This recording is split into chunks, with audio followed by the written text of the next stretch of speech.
St. John Parish President Jacqueline Tard is now accused of perjury. She's accused of failing to disclose information about a grain terminal along the Mississippi River.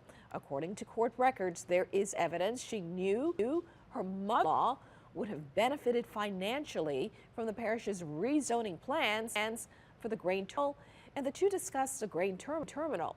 A climate activist filed a lawsuit.